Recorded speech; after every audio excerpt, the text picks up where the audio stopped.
میں اپنی اسپیچ کا آغاز، اپنی گفتگو کی ابتدا اسی ایک جملے سے اور اسی ایک سینٹنس سے کرنا چاہوں گا جو جملہ کبھی مولانا محمد علی جوہر نے کہا تھا۔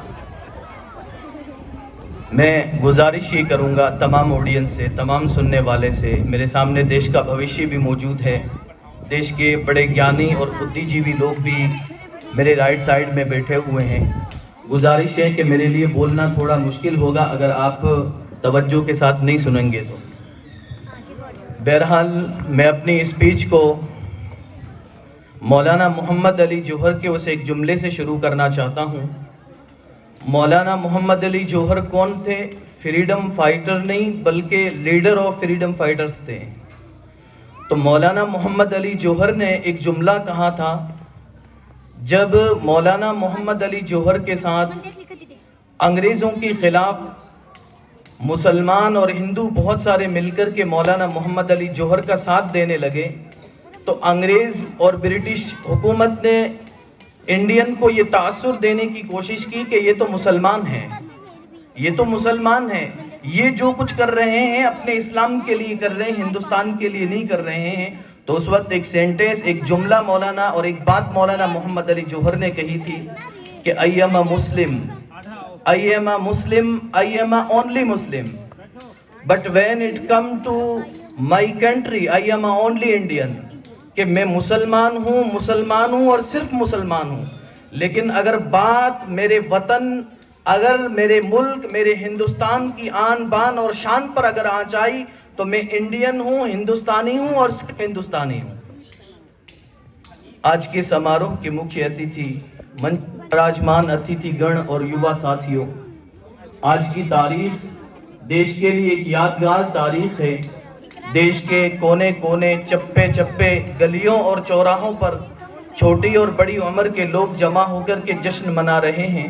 اب سوال یہ ہے کہ یہ جشن کس چیز کا منایا جا رہا ہے؟ تو آئیے میں آپ کے سامنے اس کا آنسر رکھتا ہوں، اس کا جواب رکھتا ہوں۔ آپ میری اسپیچ سے پوری طرح جڑے رہیں۔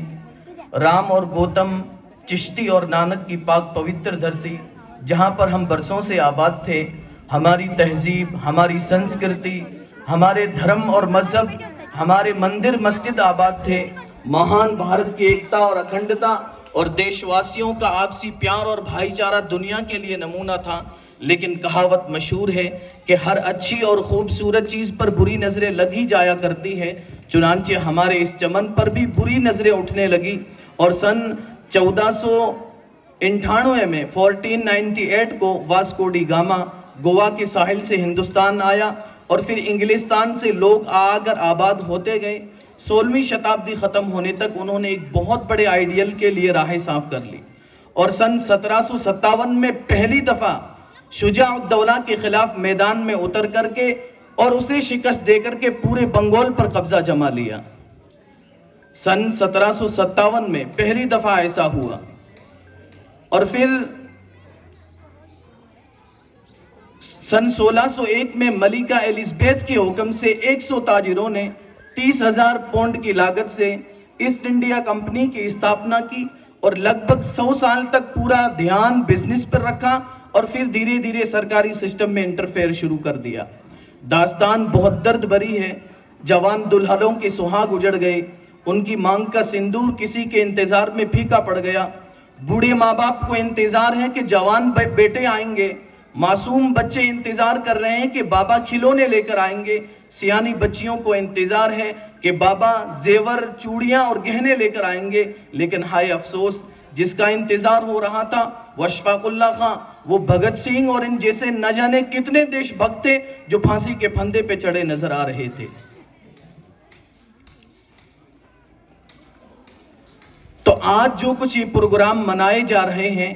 یہ 150-200 سال کی غلامی سے آزادی ملنے کی خوشی میں یہ پروگرام منائے جا رہے ہیں۔ شہیدوں کو خراج محبت پیش کیا جا رہا ہے، شردھانجلی ارپت کی جا رہی ہے۔ تو یہ تو بات ہوئی کہ ہندوستان آزاد کیسے ہوا اور یہ ہمیں آزادی کی فضا ملی، اس کے لیے کیا کچھ کرنا پڑا۔ میں نے شارٹ کٹ انداز میں، کیونکہ وقت بہت کم ہے، تو بتانے کی کوشش کی ہے۔ اور پھر